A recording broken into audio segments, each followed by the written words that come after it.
नमस्कार, welcome to my channel. मैं हूं मनीषा। आज हम लोग जानेंगे गुप्त नवरात्रि के बारे में। दोस्तों, गुप्त नवरात्रि क्या होती है, इसका महत्व क्या होता है और इसमें ऐसा हम क्या खास प्रयोग करें जो हमारे लिए बहुत ही हितकर हो। नवरात्रि वर्ष में 4 बार आती है। जो 2 नवरात्रियां होती हैं उसके बारे में हम सभी को पता रहता है, लेकिन जो 2 गुप्त नवरात्रियां होती हैं, गुप्त होने के कारण उतनी जानकारी सभी को नहीं होती है। इस गुप्त नवरात्रि के बारे में आज हम इस वीडियो में चर्चा करेंगे। दोस्तों, गुप्त नवरात्रि उसी सामान्य नवरात्रि की तरह होती है जिसको हम मनाते हैं। तो आइए हम जानते हैं कि ये गुप्त नवरात्रि कब पड़ती है और इसकी क्या महत्व होता है। वर्ष में 4 नवरात्रि पड़ती है। जिस 2 नवरात्रि के बारे में हमको पता है, पहली चैत्र के महीने में, हिंदी महीने के नाम से यदि हम देखें तो चैत्र मास में यानी कि अप्रैल के आसपास में वासंतिक नवरात्रि मनाई जाती है। और दूसरी नवरात्रि अक्टूबर महीने के में अश्विनी मास में, हिंदी महीने के नाम से देखें तो अश्विनी के महीने में ये मनाई जाती है और इसे शारदीय नवरात्र के नाम से जाना जाता है। तो ये 2 नवरात्रि हम सभी जानते हैं, क्योंकि इस समय हमारे घर के आसपास मंदिरों में, रास्ते में, यानी चारों तरफ इस नवरात्रि की चर्चा होती है और इसके बारे में हमें पता चलता रहता है। लेकिन जो ये 2 नवरात्रियां अन्य हैं जिसके बारे में हम आगे आपको बताएंगे, यानी कि माघ के महीने में जो जनवरी के आसपास में होती है और जो आषाढ़ के महीने में, हिंदी महीने के नाम से, और जुलाई के आसपास में पड़ती है, इसे गुप्त नवरात्रि के नाम से जाना जाता है। जैसा कि इसका नाम है गुप्त, तो इसीलिए इसे गुप्त रखा जाता है और इसमें किए गए मंत्रों को सिद्धि, जप, तप आदि हमें गुप्त रखना पड़ता है। इसी वजह से ज्यादा जानकारी इसे नहीं होती है। लेकिन वैदिक मान्यता चारों नवरात्रि को दी गई है, बहुत ही महत्वपूर्ण अपने आप में होती हैं ये चारों नवरात्रियां। और तंत्र साधना के लिए, मंत्र सिद्धि के लिए ये जो गुप्त नवरात्रि होती है बहुत ही व्यस्त मानी जाती है। और ऐसा माना जाता है कि इन नवरात्रियों में यदि हम कोई संकल्प लेते हैं, किसी चीज मंत्र सिद्ध करते हैं, तो हमारी वो साधना संपूर्ण होती है। इसमें किया गया उपाय भी कभी असफल नहीं होता है। तो ऐसे में आप कुछ खास उपाय करें और उसको पूर्ण करें। दोस्तों, इस नवरात्रि में आप सामान्य नवरात्रि की तरह घट स्थापना कर सकते हैं, दुर्गा माँ की स्थापना कर सकते हैं, क्योंकि नवरात्रि का दिन है तो माँ शक्ति के पूजन का भी इसमें बहुत महत्व रहता है। तो आप माँ शक्ति को जैसे हम लोग कलश स्थापना करके स्थापित करते हैं उस तरह भी कर सकते हैं और पूरे 9 दिन तक पूजन अर्चन उसी तरह से 9 दुर्गा जो होती हैं उनके रूपों का, उनके स्वरूपों का पूजन करें, उन्हें माल्यार्पण करें। यानी हर तरीके से सेम उसी तरह से आपको करना चाहिए जैसे कि हम शारदीय और वासंतिक नवरात्रि में करते आते हैं। और यदि आप इतना नहीं कर सकते हैं तो आप सुबह शाम अपने पूजा मंदिर में अपने दुर्गा माँ की जो आपकी प्रतिमा है उस पे फूल माला चढ़ाएं और मंत्रों का उच्चारण भी कर सकते हैं। तो इस तरीके से आप गुप्त नवरात्रि मनाएं और अपनी कोई विशेष मनोकामना हो उसको भी आप बोलें, उसका भी फायदा होता है। और जैसा कि नवरात्रि यानी रात्रि का महत्व तो इस समय ज्यादा होता है, तो यदि आप खास उपाय करेंगे तो उसका जो आप असर होगा काफी अच्छा रहता है। तो हम दोस्तों कुछ उपाय आपको बताएंगे जो कि इस गुप्त नवरात्रि में करके उसका लाभ आप उठा सकते हैं।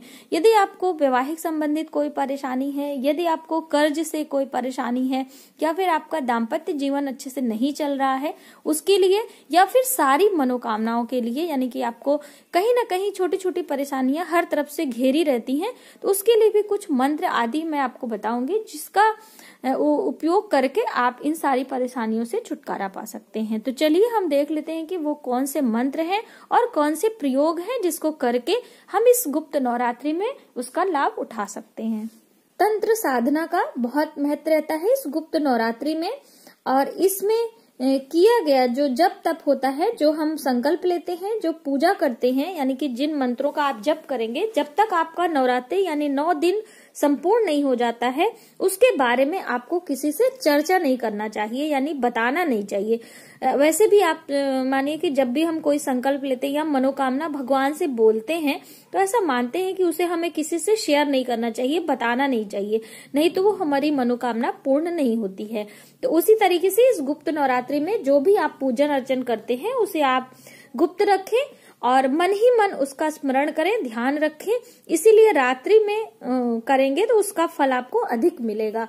तो इसमें कुछ मंत्र हम आपको बताएंगे जिसका प्रयोग करके आप अपने मनोकामनाओं को पूर्ण कर सकते हैं।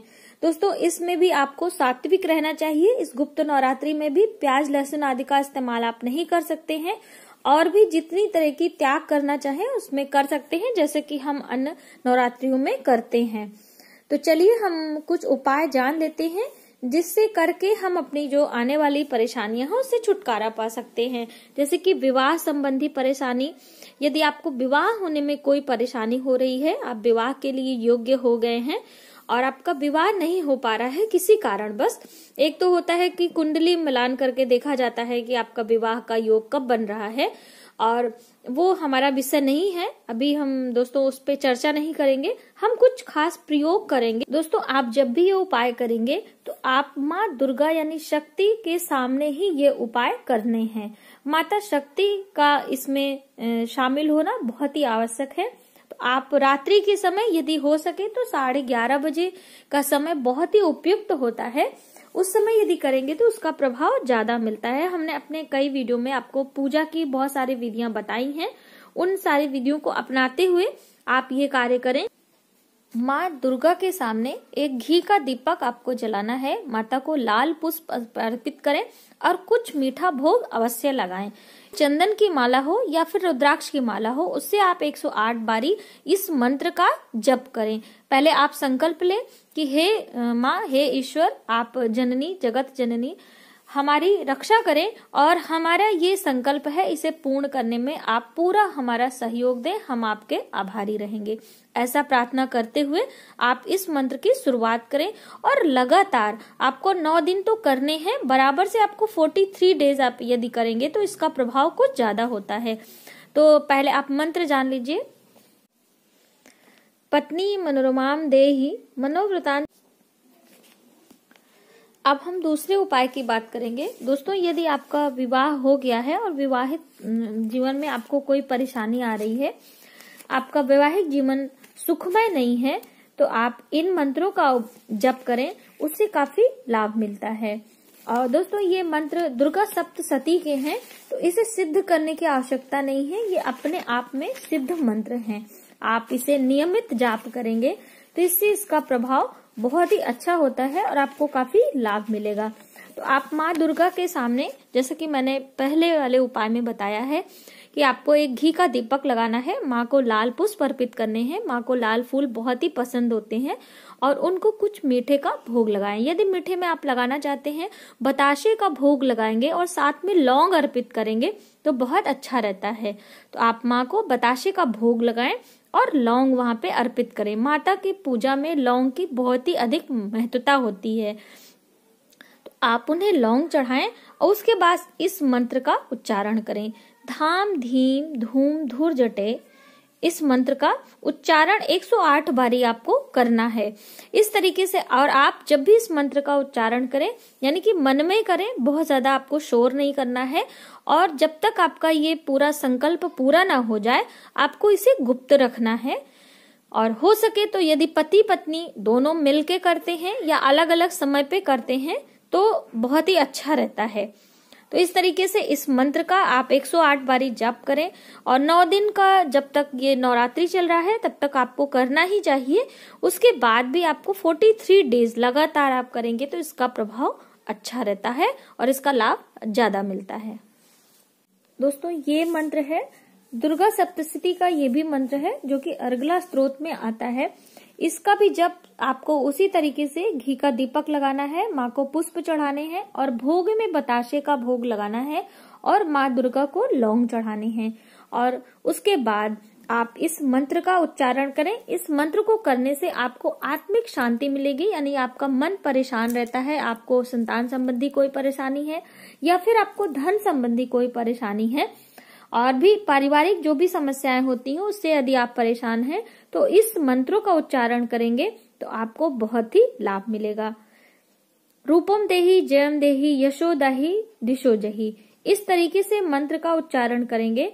और इस मंत्र को 108 बार ही आपको करना है लाल चंदन की माला से, और 43 डेज आप लगातार करेंगे तो इसका प्रभाव अधिक होता है।